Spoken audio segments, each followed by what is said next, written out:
Ya.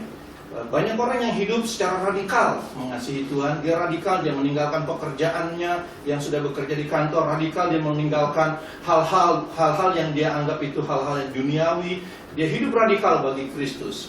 Kenapa? Karena dia berpikir bahwa setelah saya mengenal Yesus, sekarang adalah saya ingin membalas kebaikan Tuhan, ingin menggunakan kehidupan saya ini supaya Tuhan bisa pakai.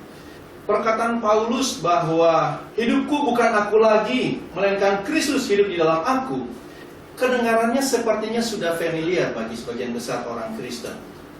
Saya menyadari sekali betapa di awal-awal saya mengenal Kristus, saya penuhi hidup saya dengan pelayanan-pelayanan, dengan doa, dengan puasa, doa semalam suntuk, pengajaran-pengajaran, saya ikut kursus-kursus Alkitab, saya ikut sekolah Alkitab. Bahkan saya sering berkata kepada Tuhan di dalam doa-doa saya, ini saya Tuhan, pakailah saya, pakailah kehidupan saya untuk memberitakan namamu, pakailah kepintaranku untuk pekerjaanmu, pakailah segala yang saya miliki untuk pelebaran kerajaanmu.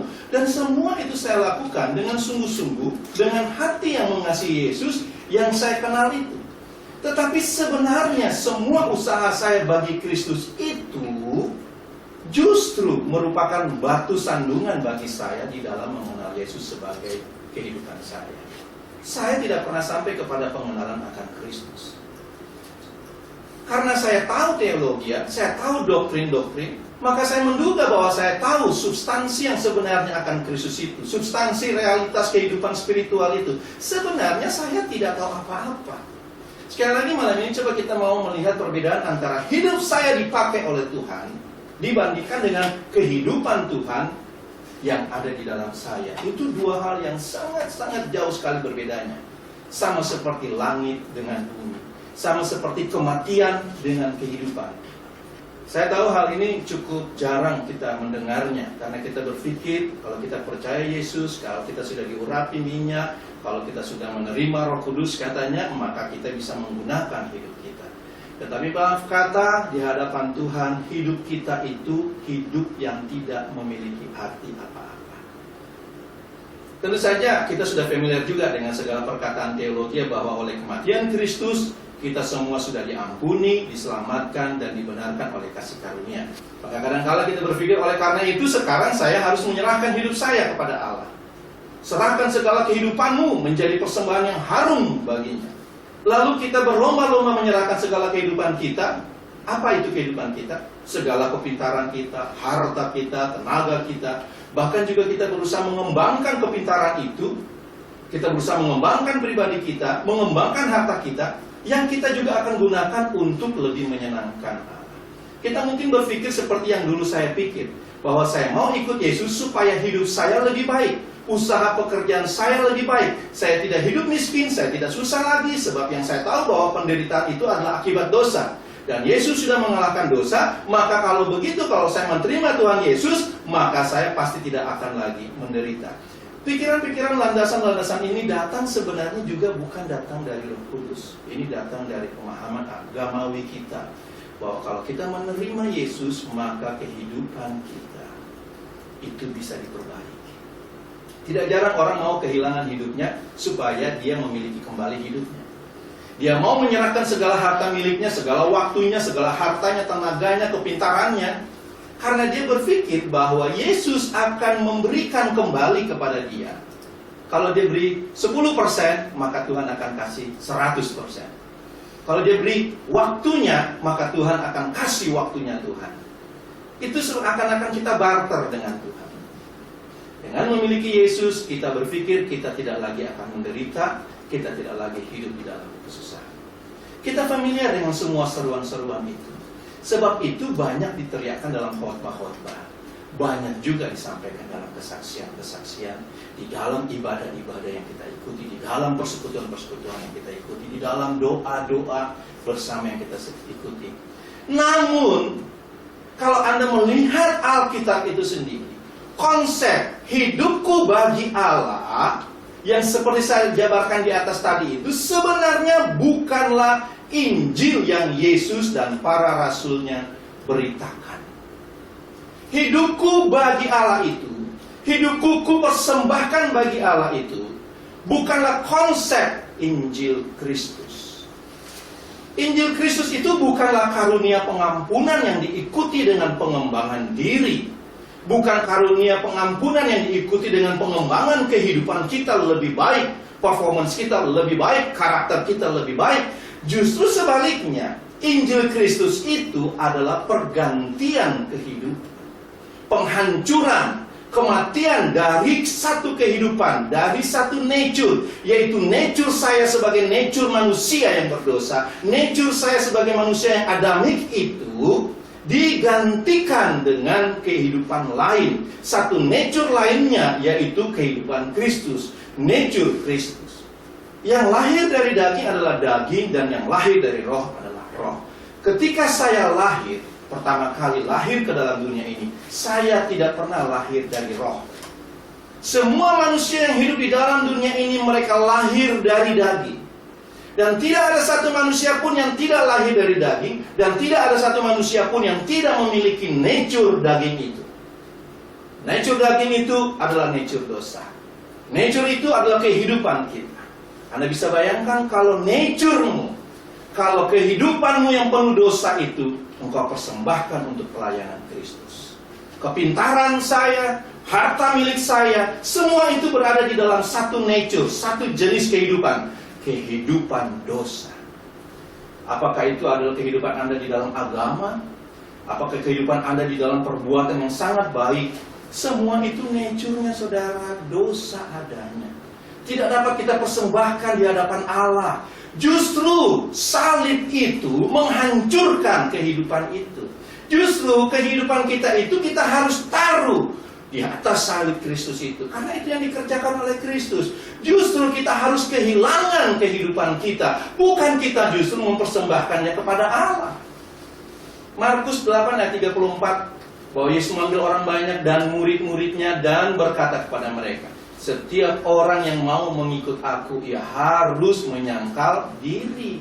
Bukan memperbesar dirinya, bukan memamerkan di hadapan Tuhan harta miliknya yang Tuhan bisa pakai. Ia harus memikul salibnya, ia harus mati, mengambil bagian dalam kematian itu dan mengikut Yesus.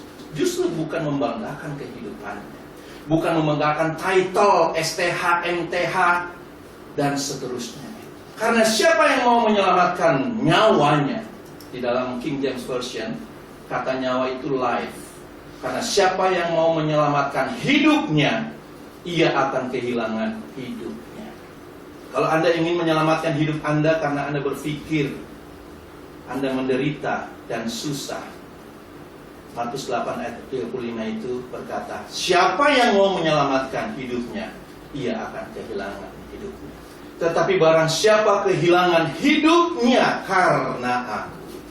Kehilangan hidup kita, bukan memamerkan hidup kita, bukan membanggakan hidup kita, bukan menyerahkannya supaya Tuhan memakainya untuk kelebaran pekerjaan Tuhan, tapi kita kehilangan hidup itu, maka ia akan menyelamatkannya. Apa gunanya seorang memperoleh seluruh dunia, tetapi ia kehilangan nyawanya? Kematian Kristus itu bukan hanya suatu event, bukan suatu peristiwa Yesus 2000 tahun yang lalu naik di atas kayu salib dan dia mati, kesian sekali, dia dirajam, dia ditusuk, dan kesian sekali dia mati. Tapi puji Tuhan, karena dia mati maka saya hidup.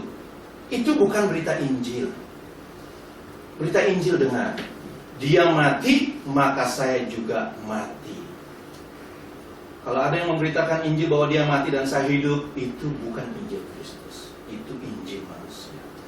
Tetapi jelas sekali bahwa kematiannya itu merupakan kematian saya, dan kehidupannya menjadi kehidupan saya. Tapi kalau saya tidak mati bersama dengan dia, maka saya tidak akan memiliki kehidupannya. Itu cuma satu-satunya jalan. Untuk memiliki Kristus, Anda harus mati bersama dengan dia. Yohanes 12, Yesus berbicara tentang kematiannya dan efek dari kematiannya itu. Yohanes 12 ayat 23 bunyinya demikian. Tapi Yesus menjawab mereka, katanya, telah tiba saatnya anak manusia dimuliakan. Aku berkata kepadamu, sesungguhnya jikalau biji gandum tidak jatuh ke dalam tanah dan mati, ia tetap satu biji saja. Tetapi jika ia mati, ia menghasilkan banyak buah. Barang siapa mencintai hidupnya, ia akan kehilangan hidupnya. Tetapi barang siapa tidak mencintai hidupnya di dunia ini, ia akan memeliharanya untuk hidup yang kekal. Dengar ayat ke-26, barang siapa melayani aku, ia harus mengikut aku, dan di mana aku berada, di situ pun pelayanku akan berada. Barang siapa melayani aku, dia harus mengikut aku. Yesus naik ke kayu salib dan mati. Kita harus ikut mengambil bagian dalam kematian Kristus. Saya percaya sebagian besar kita sama seperti saya dahulu memiliki pemahaman bahwa darah Yesus telah melepaskan kita dari dosa-dosa kita. Tetapi apa yang tidak saya miliki dan pahami adalah bahwa salib Kristus itu bukan hanya melepaskan saya dari dosa, tapi juga melepaskan saya dari diri saya sendiri, nature saya sebagai manusia yang berdosa ini. Hidupku sekarang adalah hidup yang baru. Bukan hidup saya dibangkitkan kembali, tapi saya mati dan dikuburkan. Yang bangkit itu Kristus, dan saya ada di dalam kebangkitannya. Tanpa pemahaman salib Kristus memutuskan kita dari nature kita, dari kelahiran kita yang pertama, dari kehidupan lama kita, dari manusia lama, dari kehidupan daging itu, yaitu kehidupan kita berdasarkan turunan Adamik itu. Turunan yang dimana di dalamnya kita memiliki nature dosa itu dan membawa, tanpa pemahaman salib memutuskan kita itu dan membawa kita ke dalam kesatuan kehidupan kebangkitan Kristus, maka kita akan membuang-buang waktu bertahun-tahun mempersembahkan diri kita untuk Tuhan pakai. Tuhan tidak bisa bersatu dengan nature dosa. Kita tidak bisa mempersembahkan hidup kita. Yesus mempersembahkan dirinya supaya kita bisa hidup di dalam. Jadi, sobat pemenang Injil Kristus, atau Injil Perjanjian Baru, itu bukan tentang meniru hidup Yesus. Yesus hidup puasa, kita puasa. Yesus hidup doa, kita doa. Tetapi Injil Kristus itu adalah impartasi kehidupan Kristus. Penggantian hidup, exchange of life. Jadi pekerjaan Yesus di salib sesungguhnya telah mengampuni dosa kita, namun juga menyebabkan kita bisa mengambil bagian di dalam kodrat ilahi. Di dalam 2 Petrus 1 ayat 4. Sehingga kehidupan Kristus dapat dibentuk di dalam kita. Di dalam Galatia 4 ayatnya ke-19. Dan diekspresikan melalui kita. Di dalam 2 Korintus 4 ayatnya ke-10. Kami senantiasa membawa kematian Yesus di dalam tubuh kami, supaya kehidupan Yesus juga menjadi nyata di dalam tubuh kami. Itu 2 Korintus 4 ayat 10. Jadi sekali lagi saudara, ini bukan kita mengubah manusia lama kita menjadi baik. Bukan kita mengubah karakter kita untuk sama seperti Yesus. Bukan self-improvement, tapi self-replacement. Bukan pengembangan diri, tetapi pergantian diri. Pergantian manusia lama dengan manusia yang baru. Bukan perubahan manusia lama pelan-pelan, hari ke hari menjadi manusia baru. Itu bukan penggantian. Dan tidak pernah ada Injil Kristus yang demikian.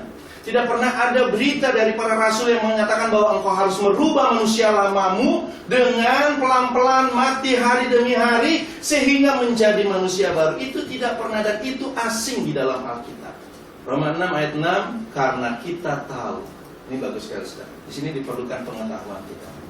Kita tahu bahwa manusia lama kita telah turut disalibkan, bukan sedang diperbaiki, tapi telah turut disalibkan. Supaya tubuh dosa kita hilang kuasanya, supaya kita tidak menghambakan diri lagi kepada dosa. Sebab siapa yang telah mati, ia telah bebas dari dosa. Jadi kalau kita sudah menjadi ciptaan baru, kita adalah manusia baru. Kita bukan manusia lama yang sedang diperbaiki kelakuannya supaya menjadi manusia baru. Jadi salib itu sekarang memiliki arti yang lain. Bukan hanya pengampunan dosa bagi saya, tetapi salib juga berarti kematian saya. Walaupun terjadi 2000 tahun yang lalu, peragaannya itu, eventnya itu. Ketika saya menerima kematian Kristus itu, saya sebenarnya sudah juga disalib 2000 tahun yang lalu. Manusia lama saya, nature dosa saya. Nah, itulah pembentukan yang terjadi dalam diri kita. Pembentukan di mana kita sebagai bejana tanah liat. Pembentukan yang sama sekali baru. Supaya apa? Supaya kita dipenuhi di dalam seluruh kepenuhan Allah. Supaya apa? Bukan supaya kita menjadi seperti Kristus, tetapi supaya rupa Kristus menjadi nyata di dalam kita.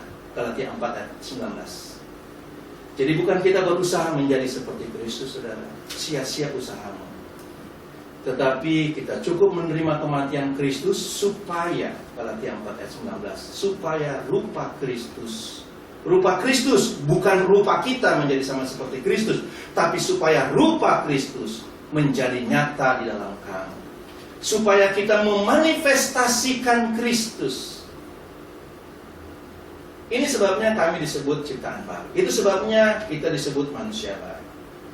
2 Korintus 5 ayat 17. Karena itu siapa yang ada di dalam Kristus, ia adalah ciptaan baru.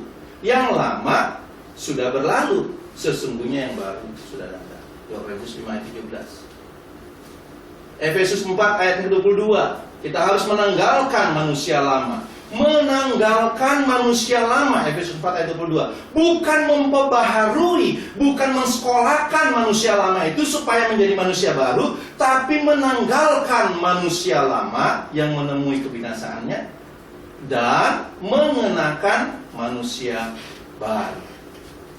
Mempraktekkan manusia baru itu, hidup di dalam kehidupan yang baru. Sekali lagi saya katakan, keselamatan kita itu bukan perbaikan manusia lama supaya menjadi baru. Bukan menjadikan daging ini memiliki sifat rohani. Itu tidak mungkin terjadi. Kalau itu mungkin terjadi, saudara, Yesus tak perlu mati. Yesus cukup datang dengan ide-ide yang baik bagaimana memperbaiki daging ini. Yesus cukup datang dengan ide-ide yang baik bagaimana hidup layak di hadapan Allah dengan penuh hukum Taurat itu. Tetapi saudara, itu tidak mungkin bisa dikerjakan manusia merubah daging ini menjadi rohani. Tidak mungkin sekali. Tetapi perlu pergantian kehidupan. Itulah sebabnya Yesus mati, membawa kita bersama-sama di dalam kematiannya. Sebab hanya rohlah yang memberi hidup, daging sama sekali tidak berguna. Yohanes 6 ayat 63. Paulus dengan jelas menjabarkan tentang peranan daging itu di dalam Roma 7 ayat 18. Dia katakan begini, sebab aku tahu, kata Paulus, bahwa di dalam aku, yaitu di dalam aku sebagai manusia, tidak ada sesuatu yang baik. Roma 7 ayat 18. Itu pernyataan seorang yang dulunya hidup dengan hukum Taurat, memenuhi seluruh kriteria orang yang kudus. Kalau kita lihat, dia hidup dengan hukum Taurat, tapi ternyata semua kehidupan dalam Taurat itu justru menjadi batu sandungan untuk dia mengenal Kristus. Kalau Anda baca seluruh Roma 5 sampai Roma 8, Anda bisa lihat bagaimana terjadi pergantian kehidupan dari manusia daging, manusia dosa itu di dalam Roma 5. Jadi pergantian oleh kematian Kristus di Roma 8, dia menjadi manusia roh. Bukan perbaikan. Roma 5 berbicara tentang manusia dosa, Roma 6 berbicara tentang kematian Kristus, Roma 7 berbicara tentang ketidakberdayaan kehidupan manusia di dalam dosa itu, dan Roma 8 itu berbicara tentang kehidupan yang baru, kehidupan di dalam roh.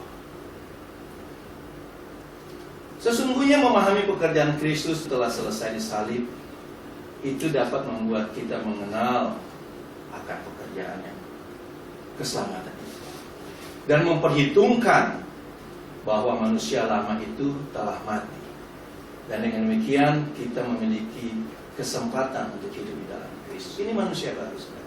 Ini apa yang Anda sebut dengan hidup baru itu. Ini manusia baru, ini lahir baru. Ini apa yang Anda sebut dengan lahir dari atas, lahir oleh roh, menjadi manusia yang rohani, berjalan di dalam roh. Semua kata-kata itu bahwa kita sudah mati dan memiliki kehidupan baru. Bagaimana kehidupan yang baru itu? Sekali lagi saya katakan, kita tidak menjadi seperti Kristus, tetapi rupa Kristus ada di dalam kita. Yesus memberikan contoh yang paling baik. Di dalam Yohanes 15, dia berikan contoh tentang pokok anggur. Akulah pokok anggur dan kamulah ranting-rantingnya. barang siapa tinggal di dalam aku dan aku di dalam dia, ia berbuah banyak. Sebab di luar aku kamu tidak dapat berbuat apa-apa. Hanya dengan tinggal di dalam Kristus. Tetapi untuk tinggal dalam Kristus, atau yang kita sering sebut identiknya dengan berjalan dalam roh, Anda harus mengalami kematian Kristus itu.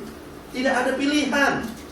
Untuk tinggal dalam Kristus, untuk bisa berjalan di dalam roh itu, Anda harus dipersatukan dengan hidup Kristus. 1 Korintus 6 ayat 17, dia katakan barang siapa mengikatkan diri dengan Tuhan, dia menjadi satu roh dengan dia. Bukan kita mau usaha untuk menjadi serupa dengan Tuhan, tetapi kita cukup tinggal dengan dia menjadi satu roh. Maka sebenarnya Injil Kristus atau Injil Perjanjian Baru itu tidak fokus bagaimana daging menghasilkan buah bagi Allah, bagaimana usaha saya bisa layak di hadapan Allah. Itu bukan Injil Kristus. Bahkan Nabi di Perjanjian Lama, Yesaya, itu jelas sekali. Jadi sebelum Perjanjian Baru, dari Perjanjian Lama kesadaran ini juga sudah ada. Yesaya 64 ayat 6. Yesaya mengatakan bahwa di dalam Yesaya 64 ayat 6 itu segala kesalehan kami seperti kain kotor. Tidak ada yang bisa kita bawa di hadapan Tuhan. Jadi saudara, tinggal di dalam aku. Yohanes 15 ayat 55 itu, bahwa di luar Kristus kita tidak dapat berbuat apa-apa. Di dalam ayat 4-nya, Yohanes 15 dikatakan, tinggal di dalam aku dan aku di dalam kamu. Sama seperti ranting tidak dapat berbuah dari dirinya sendiri kalau ia tidak tinggal pada pokok anggur. Demikian juga kamu tidak berbuah jika kamu tidak tinggal di dalam aku. Pengusaha, dia mencari buah, bukan daun. Dia akan membersihkan cabang yang baik, merawatnya supaya cabang itu bisa berbuah. Dan cabang tidak pernah menjadi pohon. Kita adalah rantingnya dan Yesus adalah pohonnya.